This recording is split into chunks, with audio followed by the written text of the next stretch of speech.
Hi, I'm Nguyen, and I'm a student researcher in the MacGyver lab. My research project this summer is called Rude Awakenings, predicting awakenings using EEG for remifentanil, also called Remi, and nitrous oxide anesthesia.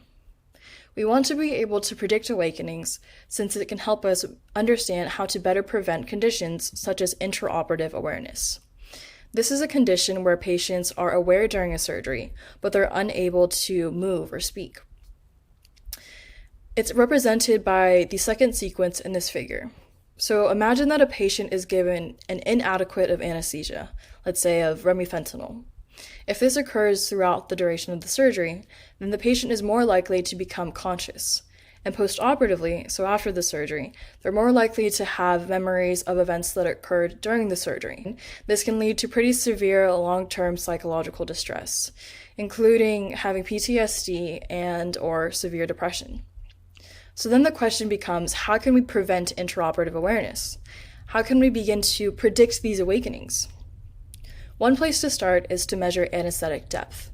And the way that this is most commonly done is based upon age-old wisdom of the body's response to pain. For example, during a surgery, a physician can observe an increase in heart rate or blood pressure if the patient is inadequately anesthetized. Some physicians are moving towards using something called EEG monitoring. It's a new way to measure anesthetic depth that involves putting electrodes directly on a patient's scalp to measure the electrical activity coming from the brain. However, EEG monitoring has not yet been widely accepted. And one reason is that EEG measures for every anesthetic don't yet exist. For example, the two anesthetics that I've been working with this summer, Remi and nitrous oxide, have not yet been well characterized. However, the data set that I have been working with, collected by Dr. David Drover, has many unique aspects that allow for the analysis and the generation of these EEG measures. For example, he anesthetized 40 patients with remifentanil and nitrous oxide, and he used an EEG monitor. The one that he used at the time was called Aspect A1000. But the one that you see here, BIS Vista, is simply just a modern version, and they work on the same BIS index scale. This scale will give you a value of anesthetic depth between 0 and 100. 0 indicating that a patient is profoundly anesthetized, where a value closer to 100 can tell you that a patient is more awake. 40 to 60 is the recommended range for general anesthesia. I want to explain just how useful BIS can be. Let's take a patient case.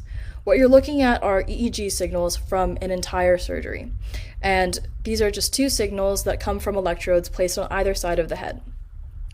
You want to ignore the yellow and red in the middle because that is simply noise. What you want to focus on are the colors that you see in the background, and each color sort of refers to a different frequency.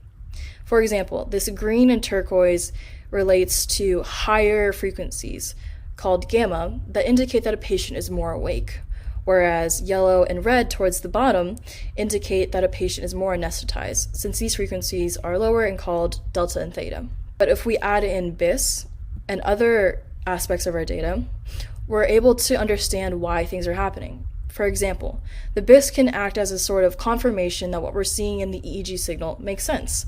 This drop that we see here in the higher frequencies is also reflected in the BIS. Both are indicating if the patient is going from an awake state to a more anesthetized state. And you might ask, well, why is this happening? It could be because certain events are occurring throughout the case, such as infusion. So at this infusion point, this marks when a physician administers the anesthetic, which is also shown here in the upper plot, where this blue line represents the predicted Remi concentration, and the black dots represent an actual blood concentration that was taken. So after the point of infusion, the patient has anesthesia in their system and they begin to slowly lose consciousness, which is what we see reflected in the BIS and EEG signal. If we take a step back and look at this aligned case, things start to make sense. We have our EEG signal, we have a BIS that sort of confirms that what we're seeing makes sense, and we have events and concentrations of Remi that can explain to us why things are fluctuating. However, it doesn't always make this much sense. While we do have very well characterized events such as loss and recovery of consciousness, where we see a characteristic loss or recovery of high frequencies or an appearance of lower frequencies, this isn't always the case. For example, in the middle of this case shown here, we have pretty noticeable changes in the BIS and the EEG signal. And it's interesting because if you notice, the Remi concentration is held constant for this duration. So what's causing these changes that we see in the BIS and spectrograms? Those are the kind of questions that we're trying to solve with our analysis. These rude awakenings are the events that we want to pinpoint.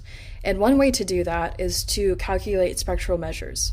Since we know that certain components of our EEG signal, such as the frequency, correlates with anesthetic depth, we're able to calculate things such as spectral edge frequency and percentage of power in band-limited frequency ranges. This was done by taking 5 patients, and we chose events such as loss and recovery of consciousness, abbreviated LOC and ROC, since we know these points to have a pretty significant change in higher frequencies and then the appearance of lower frequencies since the patient is losing consciousness. In doing analyses like this, we're able to calculate these EEG measures that can help us understand how these anesthetics interact with the brain. My next steps include taking the work that I've done this summer and aligning the remifentanil, BIS, and EEG signals, and characterizing the activity around the awakening events. So that means calculating more spectral measures such as spectral edge frequency. Thank you so much for your time.